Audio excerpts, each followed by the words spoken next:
পৰা সংযোজিত প্ৰধান শিক্ষকসকল, প্ৰধান শিক্ষয়িত্ৰীসকল, অধ্যক্ষসকল আৰু অন্যান্য শিক্ষক শিক্ষয়িত্ৰী তথা মোৰ প্ৰিয় ছাত্ৰ ছাত্ৰীসকল আৰু যিসকল SMC SMDCৰ সভাপতি সদস্যা উপস্থিত আছে তেওঁলোক সকলোকে মোৰ নমস্কাৰ জনাইছোঁ।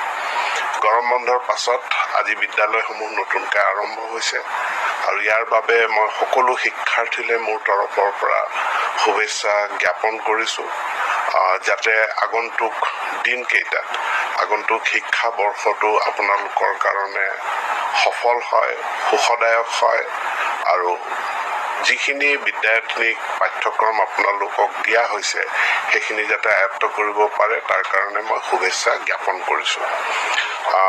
বিশেষকৈ ৰাষ্ট্ৰীয় শিক্ষা নীতি নতুনকৈ প্ৰৱৰ্তিত হৈছে আৰু আমি অসম চৰকাৰে তাক খৰতকীয়াকৈ আমি আমাৰ বিদ্যালয়, মহাবিদ্যালয়, বিশ্ববিদ্যালয় এইসমূহত ইয়াক প্ৰৱৰ্তন কৰিছোঁ।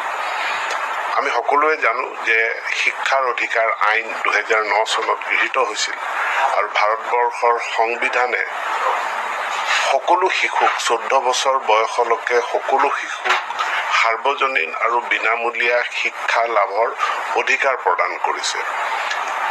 গতিকে আমি নাগৰিক হিচাপে, আমি শিক্ষক হিচাপে, শিক্ষয়িত্ৰী হিচাপে, অভিভাৱক হিচাপে আমি সম্পূৰ্ণৰূপে দায়বদ্ধ শিশুৰ প্ৰতি। এইটো তেওঁলোকৰ সাংবিধানিক অধিকাৰ সম্পূৰ্ণ সাৰ্বজনীন আৰু বিনামূলীয়া শিক্ষা প্ৰদান কৰাৰ ক্ষেত্ৰত। ইয়াৰ কাৰণে আমি বিনামূলীয়া পাঠ্যক্ৰম, পাঠ্যপুথি, মিড ডে মিল, ইউনিফৰ্ম এই গ্ৰাণ্টসমূহ বিদ্যালয়সমূহলৈ দি আহিছোঁ। কিন্তু ইয়াৰ যি মান আছে তাক উন্নত কৰাৰ কাৰণে যোৱা সময়খিনিত আমি প্ৰয়াস চলাইছোঁ যাতে আমাৰ পাঠ্যপুথিখনৰ মানদণ্ড উন্নত হয়। আমি তাৰ কাৰণে নিৰন্তৰ প্ৰচেষ্টা চলাইছোঁ।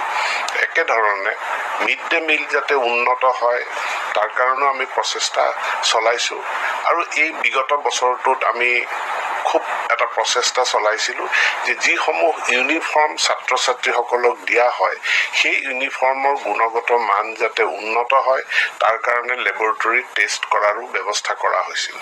আমাৰ সন্মুখত গুণোৎসৱ আহি আছে জানুৱাৰী মাহৰ পৰা।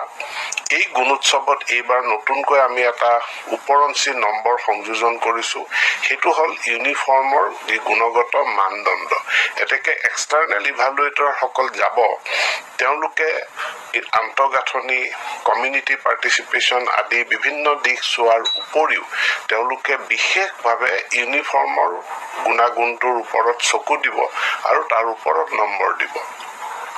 আমি এটা বিষয় লৈ সকলোৱে মাজে মাজে আলোচনা কৰি থাকোঁ যে পূৰ্বে মুখ্যমন্ত্ৰীৰ বৃত্তি পৰীক্ষা অনুষ্ঠিত হৈছিল 5ম শ্ৰেণীত আৰু বৃত্তি পৰীক্ষাটো এতিয়া অনুষ্ঠিত বন্ধ হ'ল। বৃত্তি পৰীক্ষা কোভিডৰ কাৰণে বন্ধ হৈছিলে আৰু ইয়াৰ পাছৰ পৰা চৰকাৰে এটা নতুন বৃত্তিৰ ব্যৱস্থা কৰাৰ কাৰণে পৰিকল্পনা কৰিছিল। আমি সকলোৱে জানো যে 10ম শ্ৰেণীত যিসকল ছাত্ৰ ছাত্ৰীয়ে 75% নম্বৰ বা তাতকৈ অধিক পাই উত্তীৰ্ণ হয় তেওঁলোকৰ কাৰণে আনন্দৰাম বৰুৱা বঁটা দিয়া হয় আৰু এই বছৰো আনন্দৰাম বৰুৱা বঁটা দিয়া হ'ব। ইতিমধ্যে যোৱা নৱেম্বৰ মাহত মাননীয় মুখ্যমন্ত্ৰীয়ে ঘোষণা কৰিছিল যে আনন্দৰাম বৰুৱা বঁটা কেৱল 10ম নহয় 8ম শ্ৰেণীতো আৰু 5ম শ্ৰেণীত আনন্দৰাম বৰুৱা বঁটা দিয়া হ'ব। ইয়াৰ ৰূপৰেখা প্ৰস্তুত কৰি থকা হৈছে। অহা যি একাডেমিক বৰ্ষ আছে সেই বৰ্ষটোত আমি 5ম শ্ৰেণীৰ ছাত্ৰ ছাত্ৰীৰ কাৰণে এটা বৃত্তি পৰীক্ষা অনুষ্ঠিত কৰিম আৰু 10,000 ছাত্ৰ ছাত্ৰীক আমি আনন্দৰাম বৰুৱা বঁটা প্ৰদান কৰিম। একেধৰণে 8ম শ্ৰেণীৰ পৰা 9ম শ্ৰেণীলৈ যিসকল 8ম শ্ৰেণীত আমি এটা বৃত্তি পৰীক্ষা অনুষ্ঠিত কৰিম আৰু সেই বৃত্তি পৰীক্ষাটোতো আমি 10,000 ছাত্ৰ ছাত্ৰীক আনন্দৰাম বৰুৱা বঁটা প্ৰদান কৰিম। এনেধৰণে আমি ছাত্ৰ ছাত্ৰীসকলক শিক্ষানুষ্ঠানৰ প্ৰতি তেওঁলোকক আকৰ্ষিত কৰা, শিক্ষানুষ্ঠানত তেওঁলোকক ৰিটেইন কৰা আৰু যাতে আমাৰ গ্ৰছ এনৰোলমেণ্ট ৰেচিঅ'টো ভাল হয় তাৰ কাৰণে আমি প্ৰচেষ্টা চলাইছোঁ। যোৱা বছৰ 9ম শ্ৰেণীৰ যিমান ছাত্ৰ ছাত্ৰী আছিল সকলোকে প্ৰায় 3,69,000 ছাত্ৰ ছাত্ৰীৰ মাজত আমি বাইচাইকেল বিতৰণ কৰাৰ পদক্ষেপ আমি গ্ৰহণ কৰিছোঁ আৰু এই বাইচাইকেল বিতৰণৰ কাৰ্যসূচীটো এনেধৰণে আমাৰ মনলৈ আহিল, আমালৈ মুখ্যমন্ত্ৰীলৈ বহুতে খবৰ পঠাইছিল যে ছাৰ, স্কুলসমূহৰ একত্ৰীকৰণ কৰাৰ ফলত বিদ্যালয়লৈ আমাৰ দূৰত্ব বাঢ়ি গৈছে, গতিকে আমি যাতায়াতত অসুবিধা পাইছোঁ। কাৰণ আমাৰ নীতি অনুযায়ী যিমানবিলাক আমাৰ হাইস্কুল আছে, প্ৰতি 5 কিলোমিটাৰ ব্যাসাৰ্ধৰ ভিতৰত মিনিমাম এখন হাইস্কুল বা মাধ্যমিক বিদ্যালয় থাকিব লাগে।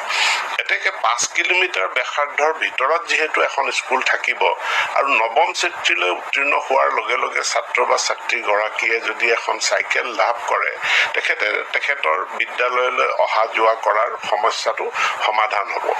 এই বছৰো আমি এই চাইকেল প্ৰদান কৰিম আৰু ইয়াৰ পাছত এই বছৰ অসম চৰকাৰে আনন্দৰাম বৰুৱা বঁটাও দিব। তাৰ ওপৰঞ্চি নতুন আঁচনি এখন গ্ৰহণ কৰিছে, সেইখন হ'ল নিযুত মইনা। এই নিযুত মইনা আঁচনিৰ মূল লক্ষ্য হ'ল যে বাল্য বিবাহ বন্ধ হোৱা আৰু খুব কম বয়সত, বাল্য বিবাহ নহ'লেও কম বয়সতে আমাৰ ছাত্ৰীসকল তেওঁলোক যাতে বিয়াত সোমাই নাযায়, তেওঁলোকে যাতে হায়াৰ এডুকেশ্যনলৈকে আগবাঢ়ে, তাৰ কাৰণে নিযুত মইনা আঁচনিখন লোৱা হৈছে, যাৰ অধীনত যিসকল ছাত্ৰীয়ে একাদশ শ্ৰেণীত নামভৰ্তি কৰিছে এইবাৰ, তেওঁলোকে 10 মাহৰ কাৰণে 1000কৈ টকা অসম চৰকাৰৰ পৰা নিযুত মইনা আঁচনিৰ অধীনত লাভ কৰিব। একেধৰণে যিসকলে 4 বছৰীয়া ডিগ্ৰী পাঠ্যক্ৰমত নামভৰ্তি কৰিছে, তেওঁলোকেও 1250 টকা প্ৰতি মাহেকৈ 10 মাহৰ কাৰণে লাভ কৰিব। গৰম বন্ধৰ মাহটো তেওঁলোকে নাপায় আৰু এটা মাহ যেতিয়া পৰীক্ষা আৰু নতুন শ্ৰেণীৰ মাজৰ গেপ থাকে, সেই গেপ পিৰিয়ডটোত তেওঁলোকে সেই 1000 টকাটো নাপায়। ইয়াৰ উপৰি যিসকলে পোষ্ট গ্ৰেজুৱেট স্নাতকোত্তৰ অধ্যয়নলৈ যাব, তেওঁলোকৰ কাৰণে 2500 টকা ছোৱালীবিলাকৰ কাৰণে প্ৰতি মাহে দিয়াৰ কাৰণে ব্যৱস্থা কৰা হৈছে। মূল লক্ষ্য উদ্দেশ্যটো হৈছে বাল্য বিবাহ বন্ধ কৰা আৰু কম বয়সতে বিয়া হৈ যোৱা, ইয়াক বন্ধ কৰি পেলাই আমাৰ উচ্চ শিক্ষালৈকে ছাত্ৰীসকলক আকৰ্ষিত কৰি লৈ অনা। ৰাষ্ট্ৰীয় শিক্ষা নীতি অনুযায়ী দক্ষতা বিকাশ বা স্কিল এডুকেশ্যনটোৰ ওপৰত গুৰুত্ব প্ৰদান কৰা হৈছে আৰু আমি মাধ্যমিক বিদ্যালয় মানে আমাৰ মূলতঃ 9ৰ পৰা 12লৈকে, কিন্তু আমি ওপৰঞ্চিভাৱে সামৰি ল'ম ক্লাছ 6ৰ পৰা। তাত আমি বিদ্যালয়সমূহত কেনেধৰণে দক্ষতা বিকাশৰ পাঠ্যক্ৰম সংযোজিত কৰিব পাৰোঁ, তাৰ কাৰণে চিন্তা চৰ্চা কৰিছোঁ আমি। আৰু এই বিষয়ত আপোনালোক সকলোৱে আহি থকা দিনবিলাকত আপোনালোকৰো কোনো যি মনত আইডিয়া আছে, সেই আইডিয়াবিলাক চৰকাৰক জনাব। আমি সকলোৱে জানো যে এটা সময়ত মই নিজে সেইটো পাইছিলোঁ, মই যেতিয়া বিদ্যালয়ত পঢ়ি আছিলোঁ তেতিয়া আমাৰ কৰ্ম অভিজ্ঞতা বা ৱৰ্ক এক্সপিৰিয়েঞ্চ বুলি এটা বিষয় আছিল আৰু সেই কৰ্ম অভিজ্ঞতাত আমি সকলোৱে অংশগ্ৰহণ কৰিছিলোঁ, কিন্তু তাৰ পাছত কিবা এটা কাৰণত কৰ্ম অভিজ্ঞতাটোৰ বিকাশ নঘটিল। সেইটো আমাৰ